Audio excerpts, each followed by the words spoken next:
Assalamualaikum warahmatullahi wabarakatuh. Mari teman-teman, sebelum kita memulai pelajaran hari ini, terlebih dahulu kita niat bersama-sama mencari ilmu. Bismillahirrahmanirrahim.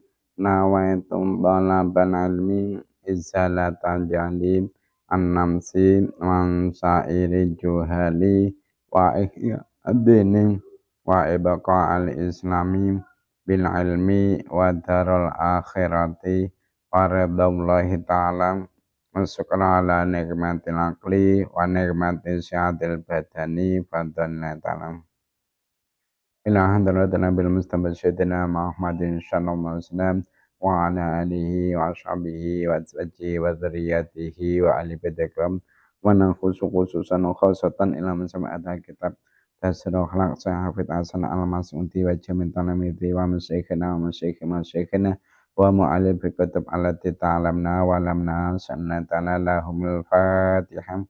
A'udzu billahi minasy syaithanir rajim. Bismillahirrahmanirrahim. Alhamdulillahirabbil alamin. Arrahmanirrahim. Maliki yaumiddin. Iyyaka na'budu wa iyyaka nasta'in. Ihdinas siratal mustaqim. Siratal ladzina an'amta 'alaihim ghairil maghdubi 'alaihim waladdallin.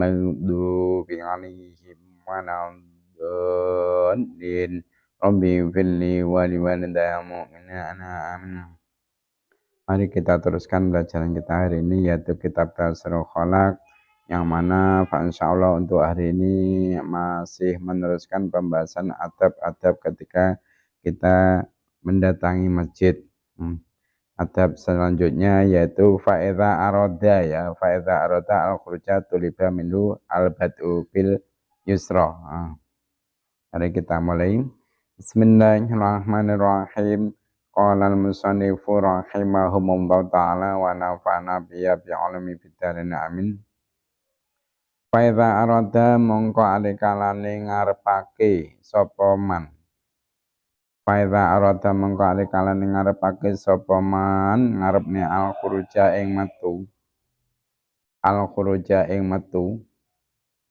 tuliba mengko den suprih minhu saking man apa al-bad'u ngawiti bil yusra kelawan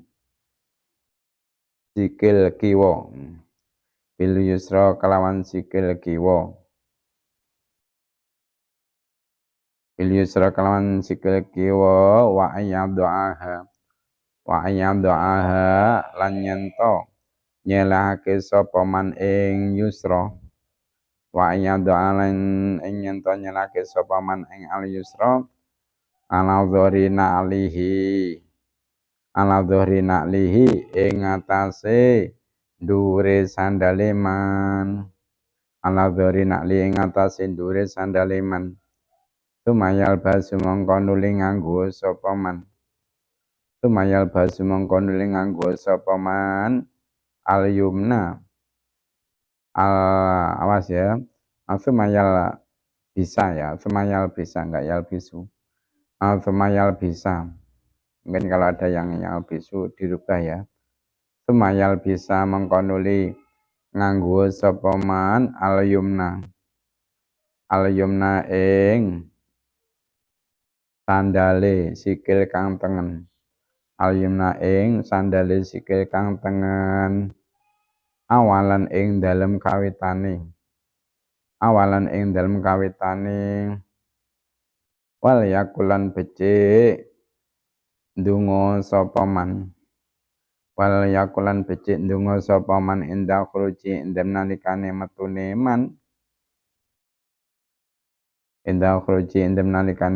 man ndonga Allahumma inni as'aluka min fadlika ing donga Allahumma inni as'aluka min fadlika.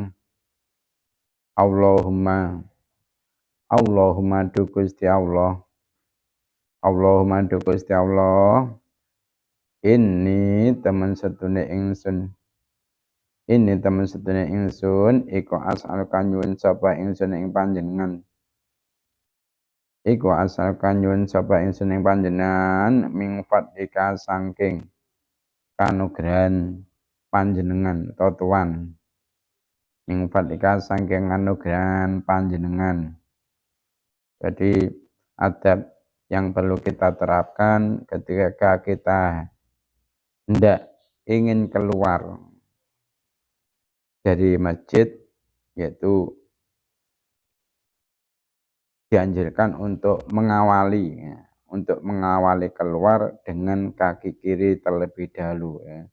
Jadi mendahulukan kaki kiri dan meletakkan kaki kiri tersebut di atas punggung sandal kita. Nah, kemudian setelah itu kaki kanannya memakai sandal. Pertama kali memakai sandalnya adalah kaki kanan, lantas setelah itu kaki kiri yang tadinya ditaruh di atas sandal baru memakai sandal yang kaki kiri tersebut. Dan hendaklah ketika kita itu keluar dari masjid berdoa terlebih dahulu, yaitu Allahumma inni as'aluka min fadlik. Membaca doa Allahumma inni as'aluka min fadlik. Ya Allah, sesungguhnya aku memohon kepadamu untuk memperoleh anugerahmu. Atau boleh juga membaca doa Allah maftahli abwaaba rahmatik. Itu juga doa keluar masjid, doa keluar masjid. Allah maftahli abwaaba fadlik. Ya Allah, bukakanlah untukku pintu anugerahmu. Jadi terserah sampean menggunakan Allahumma inni as'aluka min fadlik, monggo, atau menggunakan Allah maftahli abwaaba fadlik, Allahumma ftahli abwaaba fadlik, ya monggo ya, terserah.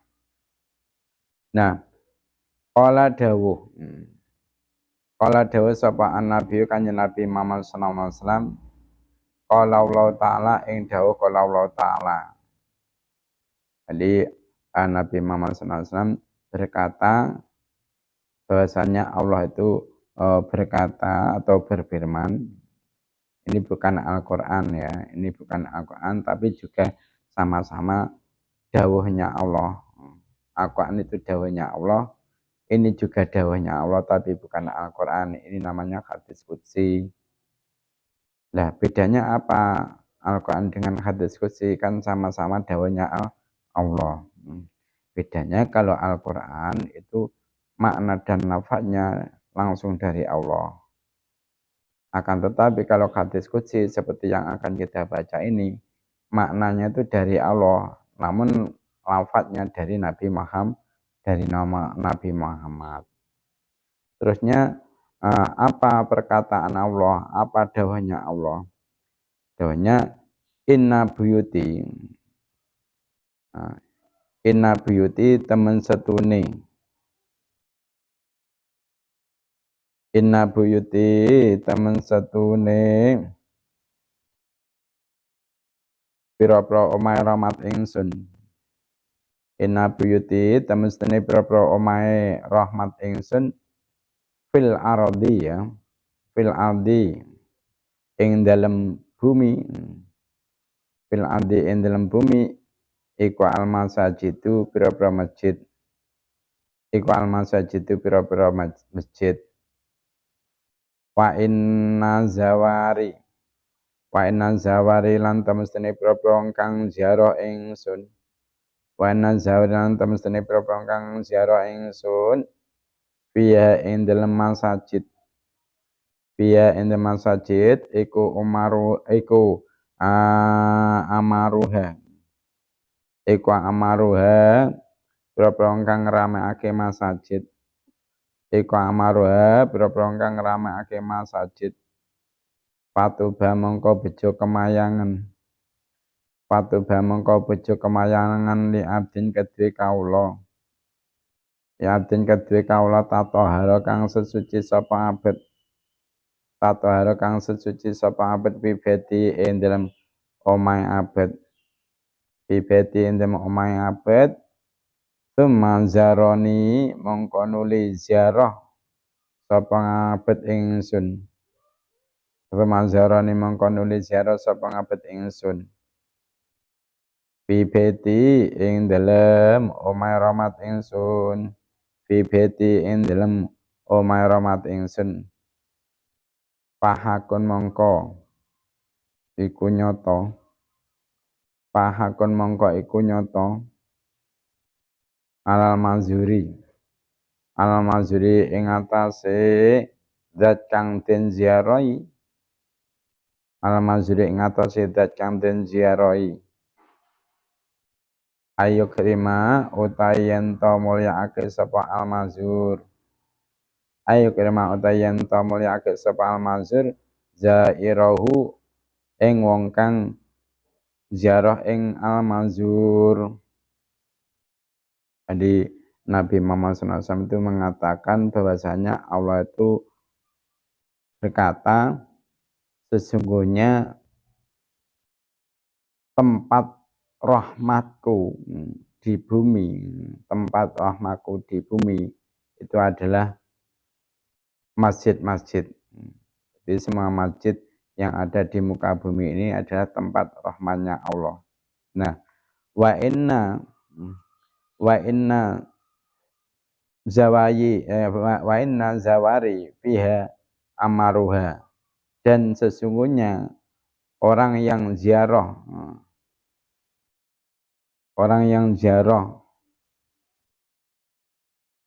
ke tempat rahmatku itu orang-orang yang meramaikan masjid. Maksudnya apa?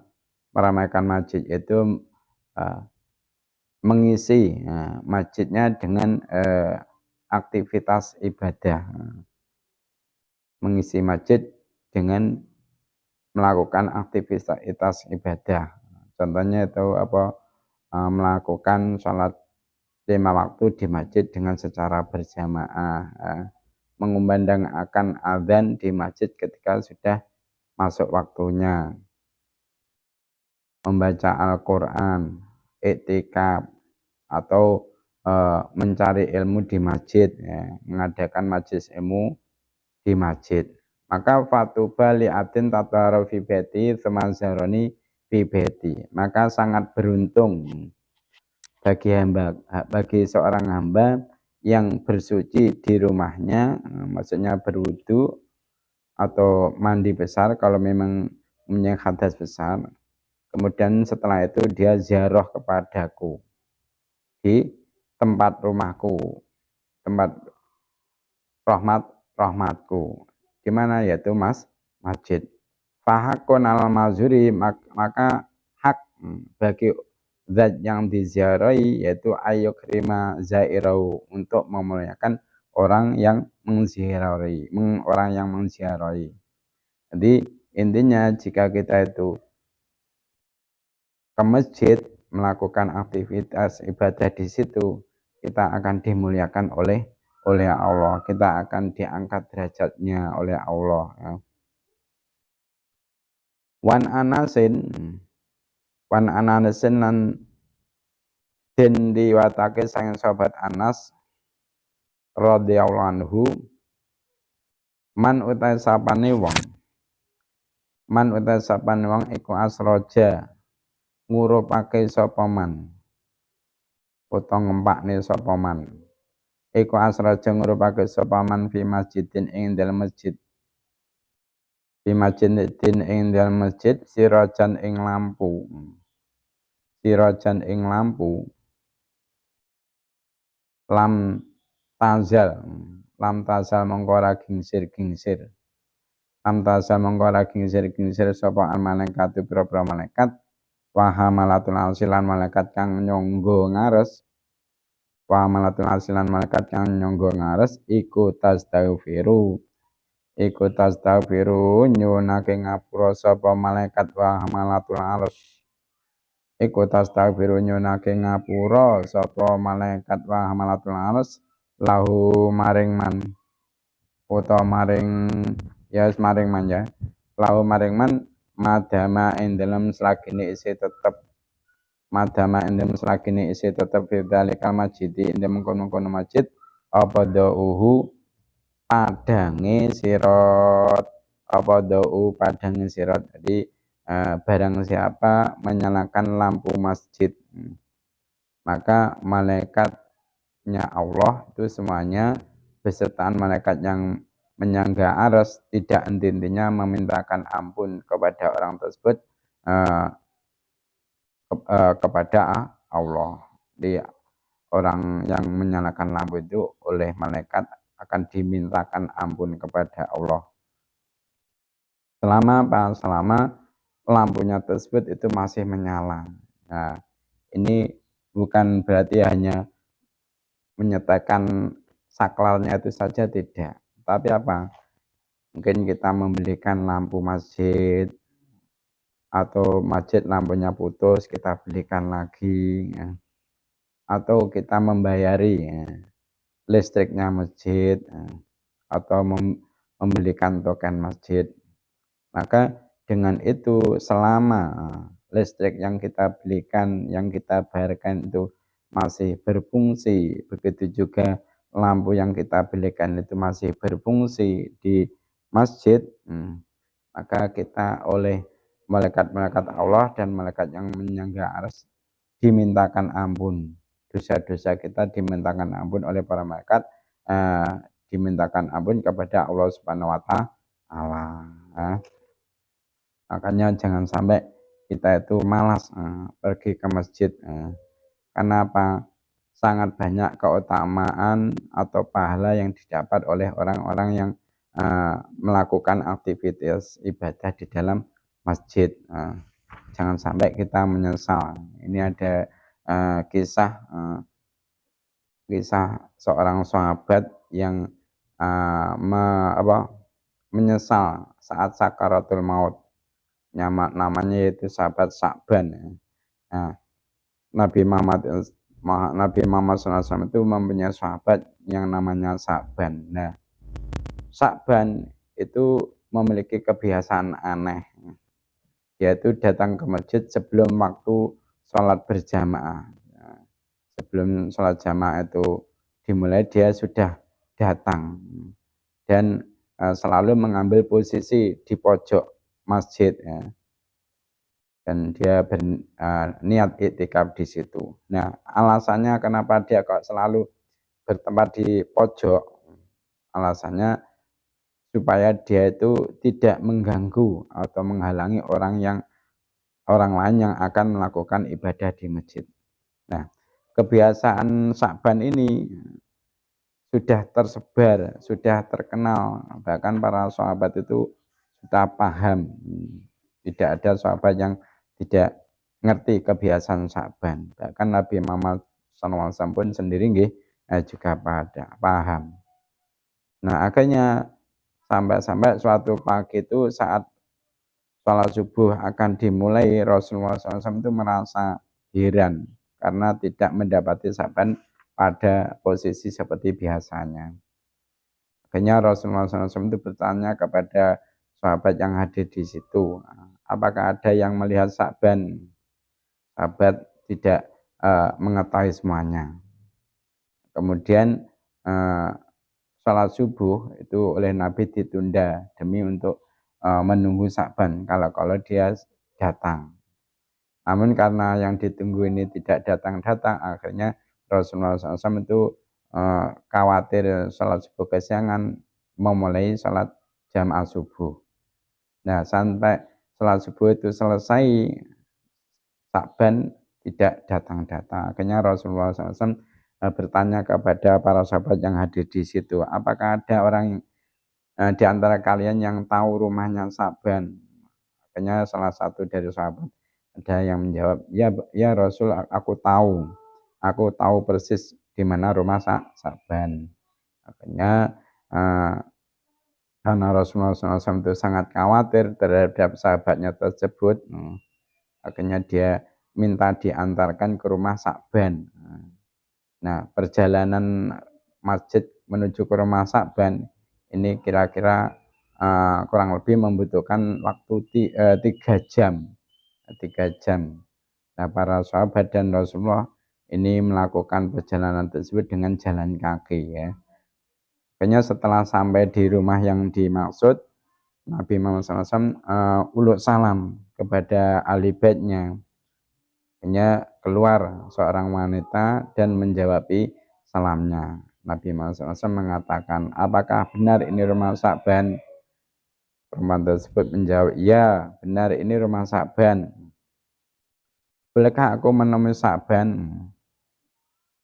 Yang mana Sa'ban hari ini kok enggak datang ke masjid untuk sholat jamaah. Ketika ditanya seperti itu, istri Sa'ban ini belinangan air mata, dan mengatakan, beliau itu sudah meninggal tadi pagi. Kayaknya semua berkata inna lillahi wa inna ilaihi roji'un. Nah, jadi satu-satunya penyebab Sa'ban tidak hadir sholat subuh di masjid karena apa? Ajal menjemputnya. Nah, beberapa saat kemudian akhirnya istri Sa'ban ini bertanya kepada Rasulullah, ya Rasulullah, ada sesuatu yang jadi tanda tanya bagi kami semua, yaitu menjelang kematiannya. Sa'ban itu berteriak 3 kali, dengan masing-masing teriakan disertai satu kalimat. Kami semua tidak paham apa yang ia maksud. Apa saja ucapannya itu? Rasulullah SAW balik bertanya, ya Rasul, di masing-masing teriakannya itu dia berucap, aduh kenapa tidak lebih jauh, aduh kenapa tidak yang baru, aduh kenapa tidak semua. Itu akhirnya Rasulullah SAW itu membacakan surah Ahqaf ayat 22 yang artinya sesungguhnya kamu berada dalam keadaan lalai dari hal itu, maka kami singkapkan daripadamu hijab yang menutupi matamu, maka penglihatanmu pada hari itu amat tajam. Jadi saat Sa'ban radhiyallahu itu dalam keadaan sakaratul maut, perjalanan hidupnya itu oleh Allah ditayangkan lagi. Bukan hanya itu, semua ganjaran dari perbuatannya itu diperlihatkan oleh Allah. Apa yang dilihat oleh Sa'ban dan orang-orang yang sakaratul maut itu tidak bisa disaksikan oleh orang lain. Nah, dalam pandangannya yang tajam itu, Sa'ban itu melihat sesuatu adegan di mana kesehariannya dia pergi pulang ke masjid untuk sholat berjamaah 5 waktu. Perjalanan yang sekitar 3 jam jalan kaki kan tentu bukan jarak yang dekat. Nah, dalam tayangan itu Sa'ban radhiyallahu diperlihatkan pahala yang diperolehnya dari langkah-langkahnya menuju masjid. Itu dia melihat seperti apa bentuk surga yang dijanjikan sebagai ganjarannya. Nah, saat dia melihat, dia berucap, aduh mengapa tidak lebih jauh. Timbul penyesalan dalam diri Sa'ban. Mengapa rumahnya tidak lebih jauh lagi supaya pahala yang didapatkan lebih indah. Nah, dalam penggalan kalimat berikutnya, Sa'ban itu melihat saat ia akan berangkat sholat berjamaah di musim dingin. Nah, saat itu membuka pintu, berembuslah angin dingin yang menusuk tulang. Dia masuk ke dalam rumahnya, ingin mengambil satu baju lagi untuk dipakainya. Dia memakai 2 baju. Sa'ban memakai pakaian yang bagus, mesti baru di dalam, dan yang jelek butut itu di luar. Dia berpikir jika kena debu, tentu yang kena hanyalah baju yang luar. Dan sampai di masjid, dia bisa membuka baju luar dan sholat dengan baju yang lebih bagus yang ada di dalam. Nah, ketika dalam perjalanan menuju masjid, Dia itu menemukan seseorang yang terbaring, yang kedinginan dalam kondisi mengenaskan. Sa'ban pun iba dan segera membukakan baju yang paling luar, lalu dibagikan kepada orang tersebut. Kemudian dia memapahnya ke masjid agar dapat melakukan sholat subuh bersama-sama. Nah, akhirnya orang ini itu pun selamat dari mati kedinginan dan bahkan sempat melakukan sholat berjamaah. Sa'ban pun kemudian melihat indahnya surga sebagai balasan memakaikan baju bututnya kepada orang tersebut. Nah, kemudian dia berteriak lagi, aduh kenapa tidak yang baru? Timbul lagi penyesalan di benak Sa'ban. Jika dengan baju butut saja bisa menghantarkannya mendapat pahala besar, sudah tentu dia akan mendapatkan yang lebih besar jika dia memberikan pakaian yang baru. Nah, berikutnya Sa'ban itu melihat lagi suasana adegan. Saat dia hendak sarapan dengan roti yang dimakan dengan cara mencelupkan dulu ke dalam segelas susu. Insya Allah bagi yang pernah ke tanah suci tentu mengetahui ini ukuran roti Arab ya, itu besarnya itu sekitar 3 kali ukuran rata-rata roti Indonesia. Nah, ketika baru saja dia ingin memulai sarapan, tiba-tiba muncul pengemis di depan pintu yang meminta sedikit roti karena sudah 3 hari perutnya tidak diisi makanan. Nah, melihat hal itu, Sa'ban pun merasa iba.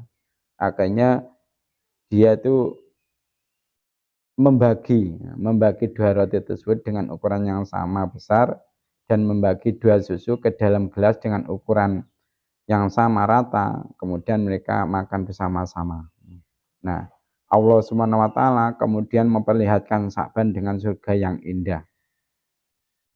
Nah, ketika melihat itu pun Sa'ban berteriak lagi, aduh kenapa tidak semua. Sa'ban kembali menyesal.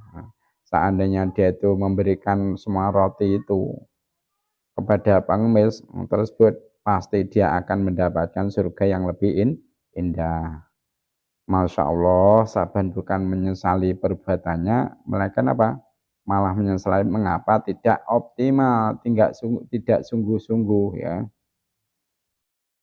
Sesungguhnya pada suatu saat nanti ya, kita semua itu akan mati ya, akan menyesal dan tentu dengan kadar yang berbeda penyesalan tersebut. Bahkan ada yang meminta untuk ditunda matinya, ya. Karena pada saat itu barulah terlihat dengan jelas konsekuensi dari semua perbuatan yang kita lakukan di dunia. Mereka meminta untuk ditunda sesaat. Kenapa? Karena ingin bersedekah. Namun kematian akan datang pada waktunya, nggak bisa diundur kalau sudah tiba saatnya. Dan juga tidak dapat dimajukan sedikit pun. Makanya jangan sampai kita itu menyesal di kemudian hari, yang mana penyesalan kita tidak akan berguna. Makanya sebelum aja menjemput kita, mari kita giatkan untuk menghidupkan masjid-masjid Allah, biar kita dimuliakan oleh Allah. Karena tadi sudah dikatakan bagi orang yang ziarah kepada Allah, maka Allah akan memuliakan orang tersebut ya. Itu saja mungkin keterangan hari ini. Selanjutnya yaitu sesi tanya jawab. Pertanyaan yang nomor 1. Ketika kita hendak keluar masjid, kaki mana yang harus kita dahulukan? Pertanyaan yang nomor 2, untuk masalah memakai sandal, itu yang lebih kita utamakan, mendahulukan sandal kaki yang mana dulu? Pertanyaan yang nomor 3, bagaimana doa ketika keluar masjid? Pertanyaannya nomor 4, bagi orang yang menyalakan lampu masjid, ini akan dimintakan apa oleh para malaikatnya Allah? Pertanyaan yang nomor 5, bagaimana doa masuk masjid? Itu saja mungkin pertemuan kali ini yang dapat kita sampaikan. Semoga kita mendapatkan ilmu yang manfaat barakah fid wa dinil akhirah. Mari kita tutup pertemuan kali ini dengan membaca doa kafaratul majelis. Subhanakallahumma wa bihamdika asyhadu an la ilaha illa anta astaghfiruka wa atubu ilaik. Cukup sekian dari saya. Ada kurang lebihnya mohon maaf. Assalamualaikum warahmatullahi wabarakatuh.